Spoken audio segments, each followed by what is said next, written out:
Welcome to Let's Grow Buffalo. Today we're going to talk about planting your garden.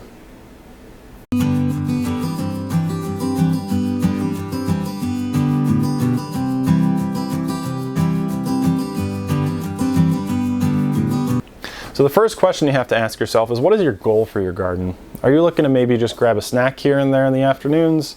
Or are you looking at maybe trying to supply enough food for your family? And if you want to supply the food for your family, what kind of time frame are you looking at? Do you just want to have fresh food available for yourself throughout the growing season? Or do you want to have enough left over to save and preserve for the rest of the year? Maybe you're looking at starting a new hobby. Maybe you're looking at trying to eat healthier, maybe even save some money. Or maybe you found some flashy variety in a seed catalog that you just want to try for yourself. Or maybe you can't find the quality of vegetables near you that you're expecting and you want to be able to grow something a little higher quality for you and your family to enjoy. Yeah, so how do you go about starting your garden? So the first thing I think about is, what do I like to eat? So I find seeds for different things that I enjoy eating, and then I think about how can I use the space that I have in the amount of time that I have to produce a lot of different vegetables, and how can I extend my season as much as possible to be eating fresh vegetables of different varieties throughout the growing season. So yeah, Justin here has been working at this for long enough that he's got a large plot of land. So I'd recommend, if you're a beginner gardener, don't bite off more than you can chew. Start with maybe something smaller like a 4x8 bed, or maybe even just a few pots first. That way you don't get overwhelmed and disappointed in the end. Yeah, because especially you're not sure what kind of weed pressure you might face or what kind of pest pressure might make things a little more time consuming and difficult than you anticipated. So it's good to start small and make sure that you don't get overwhelmed. All right, so what about choosing a location? So for choosing a location, I think the first thing you want to look out for if you're going to be planting outside is, are there any spots in your yard where there's standing water at any point in the year? It's probably going to be too wet for growing the majority of vegetables that you want to grow. So avoid spots like that. And then also you want to probably look at, the slope of the land. The flatter it is, the better for the most part. A little bit of a slope to the south can be beneficial, but you want it to be easier to work with. Also, you want to make sure that the sun's able to get through to your plot that you've chosen. So it's good to monitor ahead of time, kind of look at the area you're thinking about using, and throughout the day kind of seeing if the sun's still shining there, or if there's anything obstructing your vegetables from getting light once they're in. Yeah, and if you're growing with us right now and you're planning on starting your garden this spring, you might not actually know where the sun falls. So going to a website like suncalc.org is a good way for you to project where the sun is actually going to be shining in your yard come this summer when everything's in its prime growing season. For sure. And the other thing you want to consider, with even based on the size of your land, like how do you want to then plant? Do you want to try to do as densely spaced as possible to try to take advantage of every inch that you have? Or can you just spread things out and drive your tractor down the rows and keep things, going that way? Yeah. For those of you that have large tracts of land, you might have a much different growing method than those who are trying to grow in the city. I've got a friend of mine who he's got a great little home, but he's packed in. He doesn't have that 6 to 8 hours of sunlight that he needs, so he's got to get a little bit more creative and actually go up to his balcony where he can plant stuff into fabric planters, put it in one spot where it gets morning light, and then moving it to a different spot of the balcony when he gets home from work, and that way he gets some afternoon sunshine, and that gives him the 6 to 8 hours that he actually needs. So planting in something like a fabric pot can give you a lot of extra flexibility. Yeah, I'm excited to see what other people are doing, and I'm excited to show everybody sort of based on our spaces the methods that we use and have success with. Yeah, everybody can adapt to whatever they're working with. So Jake, when are you starting your seeds? So as far as seed starting is concerned, whenever you have a packet of seeds, typically if you look at the back, it'll give you an idea of when you're supposed to start them. So everything's based off of your last expected frost date. Here in Zone 6A in Western New York, your last expected frost date typically falls around mid-May. Outside of Zone 6A, what I'd recommend is using one of the tools that we have down in the description. So you can look up different seed starting date calculators. It'll give you an idea of when you need to start these things so that when you transplant them out to the garden, they're going to thrive and not die. What I'd recommend is subscribing to our channel. What we're going to do is every plant that we're going to be growing, we're going to do a video on. So when we post that video, that's going to be a good time for you to start your seeds and grow with us. Yeah, and let us know in the comments if there are any specific vegetables that you're interested in that you want us to do a seed starting guide to. So Justin, why don't you talk about seed starting indoors versus direct sow? So there's certain plants you definitely want to start indoors because our growing season isn't long enough here. Like things like tomatoes, peppers, and eggplants, you really need to get that head start to give them enough time to fully mature to get a good yield out of those sort of plants. Other things you can direct sow are like a lot of things with larger seeds, right? So things like beans, corn, squash, a lot of things like that. You can start those outside, and there's plenty of time even here for those to fully mature and to give you good yields. There's also things that can tolerate frost and other plants that really can't at all. So there's certain things you can get out in your garden early, whether you direct sow or even get a head start indoors. Things like cabbage, kale, broccoli, lettuce, things like that that you can put outside before your last frost date. If it gets cold, you don't have to worry about it. They can handle it, they'll keep growing, and it gives you a head start so you can get more of a yield.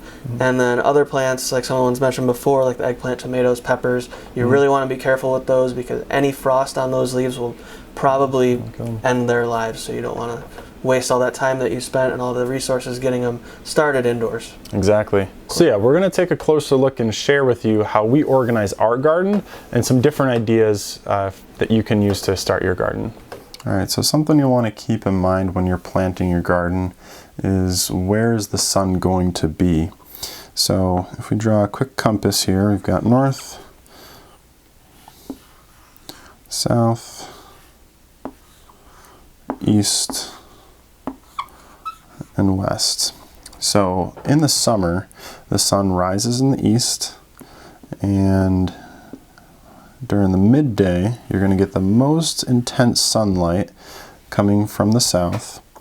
And eventually, as the day wears on, the sun will set in the west.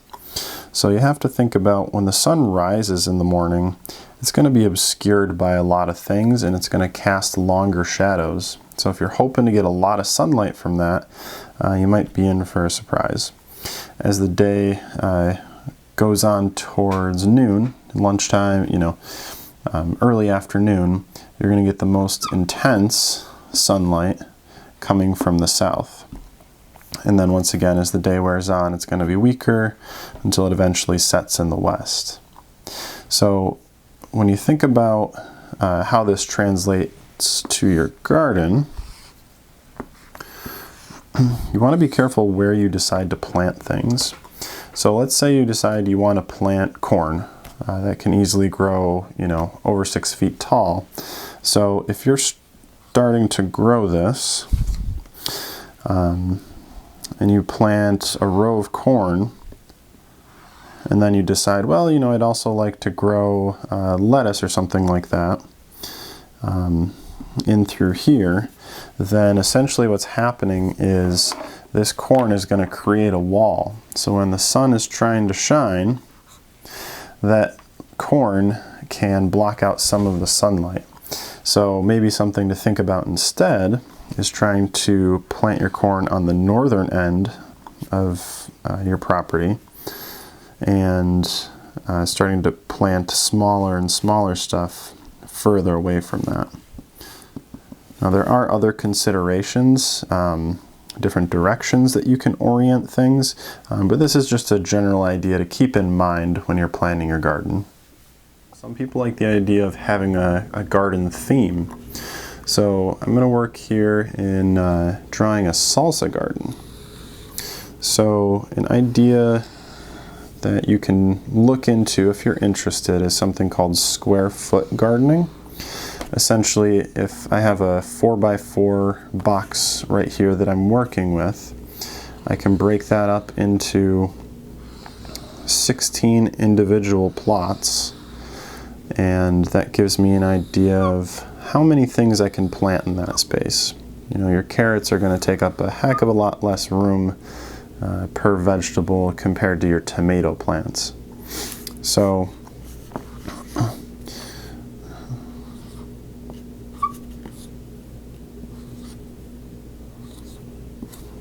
here in your salsa garden, you can start with something like onions over here on the side. Something I like about onions is that the smell can actually help repel different pests. They don't seem to like the smell too much. I don't know how effective any of these things are, but it is a very common practice. Next up, we got the tomatoes here. Got to make sure you have plenty of tomatoes for the base of your salsa. And there's numerous varieties, so you can look into what seems to fit what you're trying to do the most. Over in the last row, let's actually stick with the red here. This might be a good place to grow your peppers. It gives you a little bit of distance between the tomatoes, which are going to be pretty heavy competitors. And if you want to kick up the spice a little bit, you can even go with some jalapenos, and maybe even a little bit of cilantro here, just to spice it up a little bit too. There's all kinds of different herbs that you might want to put in your salsa, but it's just a thought. And something that I actually like putting in my gardens or some sort of flower. Marigold's a pretty common one because just like onion, the smell can repel some different pests and predators. And the other nice thing about marigold is that when it flowers, or when it blossoms, it attracts a lot of beneficial insects. So you can get bees coming in, and while they're doing that, they might see the flowers budding on the tomatoes or on the peppers, and that's actually how those things fruit. The bee goes from one, and it brings some of the material over to one of the other plants, and that cross-pollination is what actually creates the fruit. Now in this garden, I know we were just talking about it, but if we're still working off of that idea of how much sunlight we're getting, the most direct sunlight of the day is going to be coming from the south, and luckily it's not going to be obscuring anything too much. The biggest shadows will be cast by the tomatoes, so while the early morning sun might obscure some of the light coming in over here on the onions, the important part of the day, the sun's going to be high enough where it's going to be able to hit just about everything. So I apologize in advance for the change in microphone, but I wanted to show you guys an app that I started using this year called GrowVeg. If you go to growveg.com/app, it'll take you to this website where you can get a week free trial, or you can pay, I think, somewhere around $20 to get access for the season. So the nice thing about this is that it makes it really easy for you to plan out your garden. So if I was to start with, say, a raised bed, I can click and drop it into my plans here, and I can expand it to whatever size I'm looking for. So we're going to go with a standard 8x4 inch, or 8x4 foot bed. That will give me the space like so. And let's say I wanted to grow some tomatoes. That sounds good to me. So I click on the tomato, and if you see the faint yellow outline here, it's nice because that shows you how much space the single tomato plant will take up. So if I drop that there, I can actually expand this, and the nice thing is, once it gets to a certain threshold, hey, I've got room for 2 plants now. Or I can expand it outward and say I want half the bed to be tomato plants. So great, that lets me know that I need about 4 foot by 3 feet and 3 inches if I'm going to plant those 4 plants. Now you might want to check your seed packets. Obviously some breeds are much larger or much smaller than others, so this is just working off of a general estimate. Something else that I discovered that is very nice as well, and we haven't gotten into, is companion planting. So so you can actually look up companion plants. And some of these plants down here actually grow very well, and some people even say something like basil helps enhance the flavor. So that's very nice. You got different flowers that can work with it, garlic and whatnot. So you can click, and same thing, you can drag and say, you know what, maybe I can actually fit a bunch of garlics in here too. So maybe I'll plant those, and let's get some color in here. We'll plant some flowers. And